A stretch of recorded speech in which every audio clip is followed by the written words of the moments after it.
안녕하세요. 배신의 장미입니다. 오늘의 사연 시작하겠습니다. 이혼한 지 1년 된 여자이고 남편과는 3년 살았습니다. 3년 결혼 생활에서 제가 얻은 거라고는 글쎄요. 남은 비참함과 통증이라고 해야 할까요? 제 무덤 제가 판 격이니 누구를 원망할 순 없겠으나 절대로 이혼의 후회는 없습니다. 때론 외롭고 주위 시선들 곱지 않은 거 사실이긴 하지만 저는 이혼한 것에 대해서는 아주 잘했다고 저를 칭찬해 주고 싶습니다.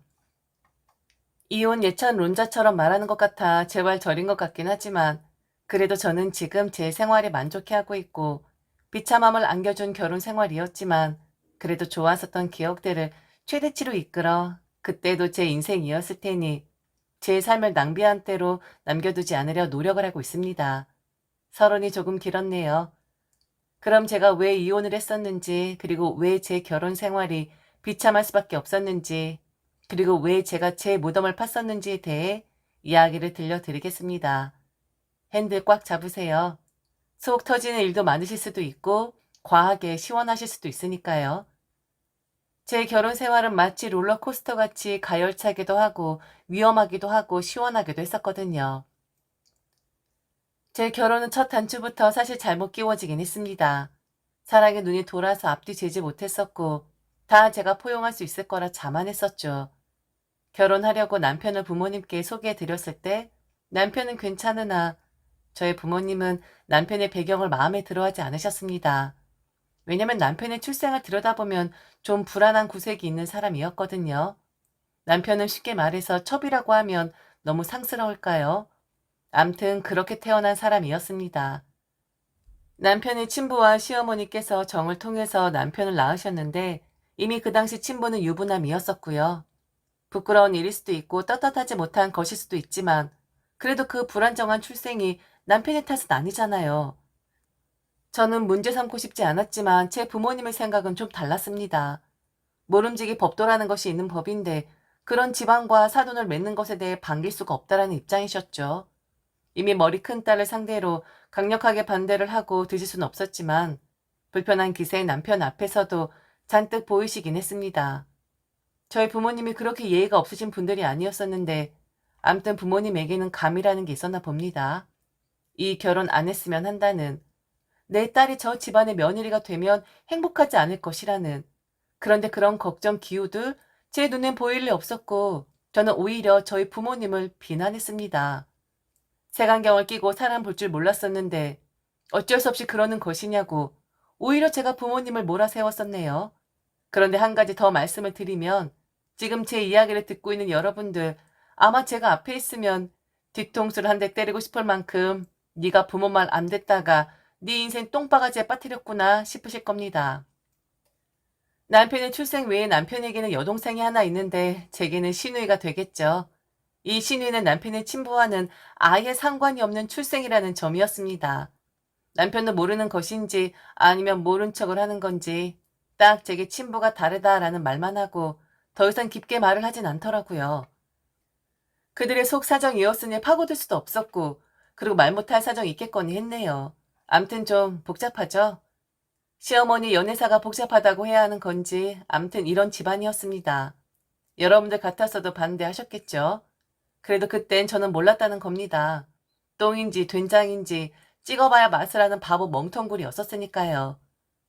친정 부모님의 온전한 축하와 환영을 받으면서 한 결혼은 절대 아니었습니다. 눈물을 흘리셨었고 수심에 가득 차 있었었고 잘 되지 말라는 것이 아니라 제발 내 딸이 결혼해서 아무 일도 없기만을 바라셨던 것 같아요. 걱정이 되었기에 그리 근심 어린 표정을 보이신 거겠죠. 자, 그럼 이제 결혼을 했습니다. 그럼 이제부터 본격적으로 제 결혼 생활에 대해서 이야기를 해보겠습니다. 우선 저는 돈을 좀 잘 버는 직업을 가진 사람입니다. 가진 능력에 비해서 수익이 좋다고 해야 할까요? 그래서 당시 제 이름으로 두 채의 집을 가지고 있었고 부모님 집도 제가 지어드린 것이었고 암튼 돈 좀 버는 그런 운 좋은 여자였었죠. 남편은 평범한 직장인이었습니다. 제가 남편에게 빠져든 이유가 있는데 바로 그건 특별하지 않은 평범한 부분이었어요. 제 일의 특성상 저는 좀 튀는 사람들, 일명 인싸 같은 사람들을 많이 만나게 됩니다. 그래서 항상 갈증을 느끼곤 했었어요. 좀 평범한 사람을 만나고 싶다. 화려하게 자신을 치장하는 사람들이 아니라, 그리고 내가 오늘 무슨 옷을 입고 어떤 가방을 들고 어떤 종류의 술을 마시고가 중요한 사람이 아니라 정말 평범한 그 자체의 사람 말이죠. 제 주변에 그런 사람들이 하나도 없거든요. 그런데 아주 운 좋게 그런 사람인 남편을 제가 만나게 된 것이었습니다. 데이트 코스부터 다른 남자. 저는 남편과 데이트를 하면서 제가 순정 만화의 주인공이라도 되는 것만 같았어요. 항상 화려한 사람들과 조명 사이에서 일을 하는 사람이었었는데 남편과의 첫 데이트 장소는 바로 도서관이었거든요. 광화문 교보문고에 가서 하루 종일 있었던 기억이 나네요. 그리고 손을 잡고 나와서 광화문 뒷골목에 있는 맛집 파스타집에 들렀었죠. 줄을 서서 먹었던 것으로 기억을 하는데 그 당시 남편의 말이 또렷하게 기억이 납니다. 여기가 맛있기도 한데 허허 양이 엄청 많아요. 벨트풀 준비하세요. 둘이 한 접시씩 못 먹을 수도 있거든요. 그리고 빵은 최대한 조금만 드세요. 빵 많이 드시면 파스타 덜 먹을 수밖에 없으니까요. 음료는 안 시킬 겁니다. 파스타에 탄산까지 시키면 속이 부대낄 수도 있으니까요. 암튼 배불리 먹어보자고요. 아하하하. 아, 그런데 사람이 왜 이렇게 줄질 않지? 저 모습에 남편에게 홀딱 반했다면 이해하실 수 있을까요? 제가 눈에 콩깍지가 씌어진 게 맞겠죠? 암튼 저는 순수하고 돌려 말할 줄 모르고 어쩌면 투박하기까지 한 남편의 모습이 너무 좋았습니다. 제 주위엔 거짓으로 점철된 사람들 뿐이었었는데 그들과는 태생 자체부터가 달라 보였죠. 남편을 만나면 만날수록 제가 정화가 되는 느낌이었어요. 실로 오랜만에 가면을 벗어 던지는 느낌이었습니다. 그렇게 우리는 연인이 되었고 결국 결혼까지 하게 되었습니다. 친정 부모님 걱정스러운 눈빛 보내셨지만 저는 결혼식에서 하하호호 웃기만 했었던 것 같네요. 분수처럼 말이죠. 결혼 생활은 녹록진 않았습니다. 이유가 뭐였냐면 남편과도 분명 문제가 있긴 했었지만 그보다 더 문제가 되었었던 것은 남편을 낳아주고 지금까지 키워주신 시어머니 때문이었죠. 시어머니의 의도는 결혼하자마자 알아차릴 수 있었습니다. 아, 지금 이분이 대리 효도를 원하시는구나. 그동안 숱한 비난과 서름 속에서 아들 키워오신 것에 대해 며느리인 내게 보답을 받고 싶어 하시는구나. 누구라도 알아차릴 수 있을 만큼 시어머니는 눈치를 많이 주시긴 했습니다. 이해했습니다. 그럴만도 하다 생각했어요. 차라리 저렇게라도 보상받으시고 그 상처 치유된다면 오히려 다행이다라고 생각까지 했었습니다. 누구의 잘못이든 누구에게 상처를 줬든 간에 그분은 제 시어머니이긴 했으니까요. 제가 너무 사랑하는 남편을 낳아주신 분이긴 했으니까요. 하지만 한 번 들어주고 두 번 들어주고 세 번 들어주니 시어머니도 경계선을 정해놓지 않은 듯 폭주하기 시작하셨는데 그때라도 저나 남편의 브레이크를 밟았다면 지금 상황은 좀 달라지지 않았을까 생각이 들긴 합니다. 그동안 사시면서 받아보지 못한 것에 대해 서러움을 받으신 것에 대해 시어머님 며느리인 제가 그에 대한 합당한 보상을 치러줘야 한다는 식으로 생각을 하셨던 것 같습니다. 그렇게 생각하신 이유는 아주 간단했죠. 남편을 낳아주셨으니까요. 그리고 그 남편은 제가 너무나 사랑하는 사람이었으니까요. 우선 시어머니 제가 결혼하고 나서 처음 크게 바라신 것이 있었는데 그건 바로 집 문제였었습니다. 시어머니 집은 자가가 아니라 전세였습니다. 집을 살 만한 형편의 시댁사정 되지 못했었고 남편의 직장도 대기업도 아닌 일반 중소기업이었으니 벌이 분명히 변변찮았죠. 그래서 그때까지 전세를 전전하셨는데 제가 결혼한 지 1년 차가 되었을 때 시어머니 당당하게 말씀하시더군요. 전세 계약 다 끝나가는데 알고 있지 않냐고. 지금 네 입만 보고 있는데 왜 아무 말을 안 하는 것이냐고요. 눈치는 채고 있었죠. 그런데 좀 조심스럽긴 했습니다. 왜냐면 솔직하게 말씀드려서 네, 그렇습니다. 빼앗아 갈 것만 같았거든요. 제 집을 말이죠. 그리고 다른 이유도 분명 있었습니다. 왜 아무 말 안 하냐? 나 전세 끝나가. 만약 연장할 거면 돈도 올려달라고 하는데 어떻게 올려서 줘? 여기서 살아? 얼른 말을 해야 할 거 아니야. 시어머니 집도 절간도 없는데 며느리 네가 그냥 보고만 있을 거야? 우리 아들이 뭐라 생각하겠니? 얼른 해결책을 내놓아라. 얼른. 결혼한 지 1년 남편을 사랑하는 마음 그득했었던 저는 결국 제게 있는 집에 시어머니를 지내게끔 할 수밖에 없었습니다. 사실 남편과 시어머니 집 전세가 다 끝나가는 것에 대해서 이야기를 하긴 했었습니다. 그 솔직한 심정으로는 불안하긴 했지만 시어머니를 그 집에 머무르게 하는 방안도 생각했었고요. 그래서 제 의중을 비추니 남편이 만류를 하더라고요. 왜냐면 미안한 마음이 들기도 했고, 그리고 시어머니 성격 누구보다 잘 알았던 남편이었기에 그 집에 들어가게 되면 이것저것 신경 쓸 게 많아질 것 같다라는 이유에서였습니다. 그 집은 다세대 주택이었는데 지은 지는 한 20년 정도 넘은 빨간 벽돌의 집이었습니다. 제가 들어가 살고자 했었던 건 아니었고 개발 호재를 바라고 사 놓았던 집이었었는데 한마디로 낡은 곳이라서 분명히 시어머니 성격에 고마움은 내팽개치고 불평불만할 것이 뻔하다라는 것이 남편의 생각이었죠. 그런데 어쩌겠습니까? 시어머니가 먼저 말을 했고 그 집 이야기를 하니 그리한다 하니 어쩌면 다행일 수도 있었죠. 본인이 들어가겠다 먼저 말을 했으니까요. 하지만 역시 저도 예상했었지만 시어머니 그 집 들어가기 전 리모델링을 해드렸어야 했고 낡은 빌라촌이다 보니 벌레들이 가끔 나올 수도 있다는 염려 때문에 세스코 등록을 해드려야 했습니다. 지금 사신 아파트도 그다지 좋은 것은 아니었는데 뭐 제가 돈이 좀 있고 해드릴 능력 되니까 그 정도 대우는 받아도 된다 생각을 했었던 것 같아요. 그곳에서 시어머니와 시누이는 머물게 되었고 아주 자잘한 것들이 문제가 생겨서 보일러도 다시 설치하고 에어컨도 다시 설치하고 그것도 방방마다요. 하물며 바닥 공사를 다시 하기도 했습니다. 돈 수천 깨졌지만 그래도 앞으로는 전세 끝나면 연장하거나 새로운 전세집 찾아야 하는 번거로움 없으니 귀찮았지만 이게 낫다라고 체념을 했죠. 그렇게 2년을 더 지냈습니다. 그 집 가지고 불평불만 끊이지 않았었고 공짜로 그 집서 살고 계신 건데 좋은 소리 들어보지 못했었던 것 같아요. 원래 그런 양반이니 이해한다 치고 넘어가겠지만 결국 제가 이혼을 할 수밖에 없는 사랑하는 남편을 버릴 수밖에 없는 일이 하나 생기고 말았죠. 한번 염치 없는 사람들은 죽을 때까지 염치가 없는 법이더군요. 어느 정도 제재를 가하지 않으면 남의 것도 내 것이 되는 사람의 잘못된 욕망에 저는 지치고 말았습니다. 원래부터도 일을 열심히 하는 사람이었지만 저는 결혼하고 나서도 정말 일을 열심히 했습니다. 남편의 뒷바라지를 좀 잘하고 싶었거든요. 남편 공부를 좀 더 시켜서 좀 더 나은 회사에 이직을 하게끔 하고 싶었고 꼭 이직이 목표가 아니더라도 남편을 좀 성장시켜주고 싶었어요. 제가 뭐길래 그런 건방진 마음을 먹었는지. 암튼 반납 가리지 않고 일에 매진한 저는 현대인이 가장 취약하다는 허리와 목 통증을 달고 살고 있었습니다. 그러다가 한순간에 와르르 무너지게 되었는데 허리, 목 둘 다 디스크가 터져버린 거였어요.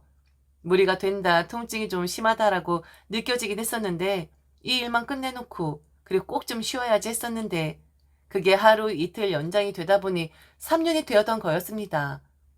결국엔 모든 것이 왕창 무너지고 터지고 난리가 나 버린 거였죠. 결국 저는 치료를 위해 모든 것을 중단했고 잠시 안정을 취해야 한다는 의사의 말에 잠시 요양을 좀 하기로 했습니다. 조용하고 번잡하지 않은 제주도로 3개월살이를 떠났죠. 일주일에 한 번씩 남편은 저를 방문했고 제 몸 상태를 체크하곤 했습니다. 그때 참 행복했었던 것 같아요. 아무것도 하지 않고 멍을 때렸고 산책을 했고 나무들과 미친 여자처럼 혼자 대화를 나눴었고 따스한 햇살에 제 얼굴을 무방비로 내어주었었고 행복했습니다. 오랜만이 아닌 처음으로 제게 주는 선물 같은 휴식이었고 재충전의 시간이었거든요. 제가 제주에 있는 동안 시어머니와 시누이는 한 번을 찾아오지 않았었고 찾아오는 게 뭡니까? 한 번의 안부 전화도 없었습니다. 그러려니 했어요. 원래 그런 사람들이었으니까요. 그런데 제가 제주살이를 끝내고 서울에 올라갔을 때 그때 저는 바로 결정했습니다. 남편과 이혼을 하고 이 사람들하고 인연을 끊어내야겠구나라는 것을요. 간단하게 설명하겠습니다. 시어머니와 시누이는 제가 마련해준 거처에서 지내는 것이 아니라 제 집, 즉 저희 부부집에서 지내고 있었습니다. 그것도 안방을 차지했었고요.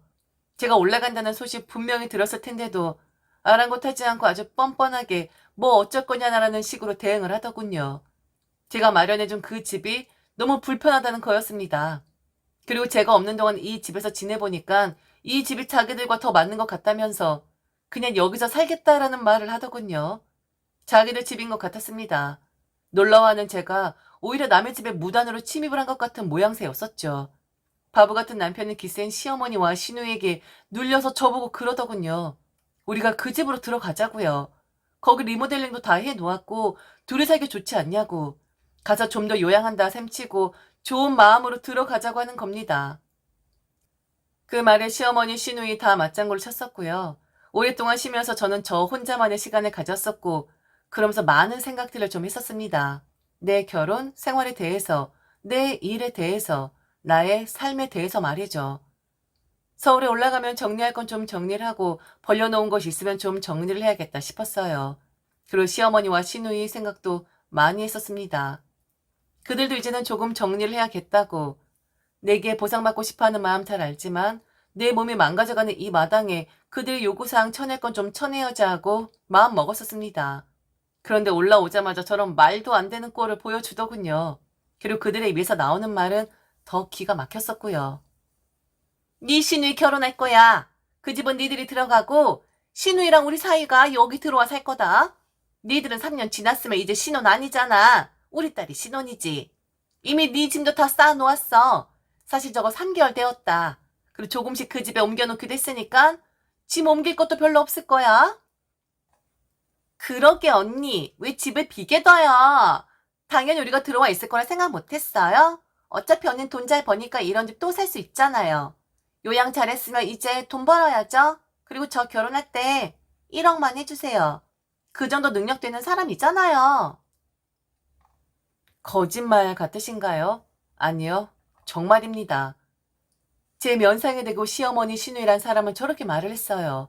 몸은 좀 어떠하냐라는 말 절대 묻지 않았었고 자기들 계획만 이야기를 했고 결혼하는데 돈을 해달라고 했고 제 집에서 신혼살림을 할 것이라 했습니다. 너무 당연하게, 너무 떳떳하게, 너무 아무렇지 않게 말이죠. 폭발할 것 같았고 정신도 놓여질 것만 같았지만 그래도 저는 차분하게 대응을 하고 싶었습니다. 경찰 불렀습니다. 지금 내가 모르는 사람들이 우리 집에 기생충 마냥 들어와 앉아있다고. 내 집인데 내 허락 없이 지금 들어와서 나가라는데도 버티고 있다. 얼른 이것 좀 해결해 달라고 경찰 불렀습니다. 경찰 와서 자초지종 설명 들었고 시어머니 신우란 사실 알고 난 뒤 좋게 좋게 해결하시라 했지만 저는 제 집인데 내가 허락한 사람들이 아닌데 무단으로 지금 들어와 있는 것이다. 얼른 내쫓아 달라고 말을 했습니다.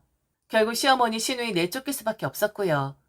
옥신각신 약간의 몸다툼을 했고 남편 표정을 보지 않았지만 이게 무슨 일인가 싶었겠죠. 남편도 자기 엄마랑 동생이 쫓겨나니 결국 그들을 따라가더군요. 그럼 그들이 어디로 가겠습니까? 제 집. 바로 그곳으로 가지 않겠습니까? 저는 바로 부동산에 연락해서 집을 내놓아 버렸습니다. 앞서도 말씀드렸지만 그곳은 제가 샀을 때부터 개발 호재가 있었던 곳이었습니다. 내놓기가 무섭게 투기꾼들이 바로 집을 사가는 그런 곳이었죠. 집 내놓자마자 1시간도 안 되어서 연락 오더군요. 아까운 생각도 물론 들었지만 깔끔하게 다 처리하고 싶은 마음에 팔겠다 했습니다. 그리고 저는 그 집을 찾아갔습니다. 시어머니 시누이 그리고 남편이는 바로 제 낡은 빌라 말이죠. 당장 계약하자는 부동산 중개인에게 1시간의 여유만 달라고 한 채 저는 그들과 끝을 봐야겠다 생각했어요. 화를 낼 필요도 없었고 발끈한 이유는 더더욱 없었습니다. 이젠 남이나 다름없는 사람들이었으니까요. 팔아버릴 그 집도 확인해야 했고 그리고 제가 직접 그들에게 소식을 전해야 그들의 반응을 살필 수 있지 않겠습니까? 제가 집에 들어서자 남편과 시누이는 놀라는 눈치였습니다. 시어머니 그때까지도 정신 못 차린 듯 제게 삿대질을 하며 며느리가 경찰을 불러 시어머니를 집에서 내쫓았다는 둥, 그래서 지금 다쳤다는 둥, 바로 병원에 가서 진단서를 끊겠다는 둥 하며 시끄럽게 굴더군요. 남편이 시어머니 말려도 소용없었어요. 그냥 제 탓만 했고 며느리가 감히 며느리가라는 말만 반복할 뿐이었죠. 저는 차분하게 전달사항이 있어 왔다고 말을 했습니다. 그리고 흥분할 거면 제가 나간 다음에 서로 흥분하라 말을 했죠. 흥분을 좀 가라앉히세요. 그러게 누가 남의 집에 마음대로 오래요? 경찰에게 질질 끌려나갈 정도까지 만들지 않았으면 되었던 거 아니에요? 야, 너 지금 여기까지 쫓아와서 누구 복장 터지는 걸 보고 싶어 그러는 거야? 세상에 이런 일이야. 지금 경찰 불러서 시어머니 쫓아냈냐니. 너야말로 당장 나가. 당장 내 집에서 나가라고. 어머니, 좀 진정 좀 하세요. 제발요, 좀. 이 돌대가리 같은 놈아. 네가 제대로 말을 했으면 네 옆에 내가 저러겠어? 내가 말하라고 했지. 그렇게 제주도 들락거리더니 왜 말을 안 한 거야? 결국 엄마가 이런 꼴을 당하게끔 만들어? 네가 지금 엄마한테 이럴 수가 있어? 그러면서 남편의 등짝을 마구마구 치는 겁니다. 남편에게 화풀이를 하는 건지, 지금 뭐가 잘못되었고 자신의 행동이 얼마나 과한 행동이었는지 대해서는 생각조차 못하는 염치 없는 노인네 같았습니다. 저기요, 그만하시고요. 우선 여기서 바로 말씀드릴게요. 나는 당신하고 이혼할 거야. 왜냐고 묻는다면 지금 이 상황이 답이 되지 않을까? 그리고 저기, 어머니, 이 집 1시간 내로 주인 달라집니다. 그리고 이게 왜 어머니 집입니까? 제 집이지. 제 집에서 기생충처럼 얹혀 살고 있었던 거였잖아요. 당신 딸과 함께. 네? 언니, 그게 무슨 말이에요? 주인이 달라지다뇨? 지금 이 집을 팔겠다는 거예요? 그럼 우리는 어디로 가라고요? 그건 니들이 알아서 하고 나랑 계약서 쓰기로 했니? 돈을 주기로 했니? 이것도 어찌 보면 무단 침입이나 다름없는 건데 내가 모른 척하고 경찰에 신고하면 바로 이곳에서도 나가야 하는 팔자들이 당신들이야. 내가 그 정도 억지도 못 부릴 것 같아? 저는 이 집 나가는 순간 이 집 팔러 계약하러 갈 거예요. 그리고 그 사람이 이 집을 보러 올 수도 있어요. 그거 알려주려고 온 거예요. 야, 뭐라고? 아니, 왜 이 집을 팔아? 그럼 우린 정말 어쩌라는 건데? 우린 길거리에 나앉으라는 거야? 아니, 그걸 왜 자꾸 나한테 묻는 거지? 거지 같은 것들 돌봐주고 하니까 뭐 니들이 뭐라도 된 것 마냥 구는 것 같은데 이제 꿈에서 나오도록 해. 현실로 돌아오라고. 저 남자한테 흠뻑 빠져서 내가 정신 못 차리고 산 3년 동안 받을 거 다 받았잖아. 누릴 거 다 누렸잖아. 그런데 이젠 끝이라고. 이제 더 이상 보상은 없다고. 알겠니? 이 거지들아? 남편 매몰차게 버렸습니다. 이혼했어요. 변변찮은 벌이였기에 재산 분할 같은 건 꿈도 꾸지 못했었고 오히려 이혼하는 데 있어서 규칙 사유가 남편 쪽, 즉 시어머니와 시누에게 있었으므로 제가 위자료 청구 안 한 것만으로도 고마워해야 할 정도였습니다. 남편은 저를 잡지 않았습니다. 그저 미안하다고만 했어요. 자기가 중재를 제대로 못해서 이런 결과를 낳은 것 같다고 정말 미안했습니다. 그 말에 흔들리긴 했었는데 그래도 우리들 인연은 거기까지라는 것 잘 알고 있었기에 눈물 머금고 그의 손을 놓았습니다. 3년 결혼 생활하면서 얻은 건 통증이라고 말씀을 드렸었죠. 제 통증은 제 허리와 목뿐만 아니라 마음에도 통증을 주었습니다. 전 남편이 걱정이 되기도 해요. 그리고 어디서 살고 있는 건지, 기센 그녀들에게 눌려서 고생하며 살고 있는 건 아닌지 마음이 쓰이긴 합니다. 하지만 딱 거기까지. 인연이 아닌 사람이니 오래 생각한다 한들 무엇이 도움이 되겠습니까? 제 이야기는 여기까지입니다. 지금 저는 여전히 열심히 일을 하며 지내고 있어요. 미친 듯이 일을 하고 한 달간 휴고를 반복하면서 제 몸을 혹사시키고 있는데 그를 향한 그리움과 아쉬움 때문일 수도 있고 뭔가를 잊기 위한 발버둥 같기도 합니다. 그래도 이렇게 살아가지겠죠.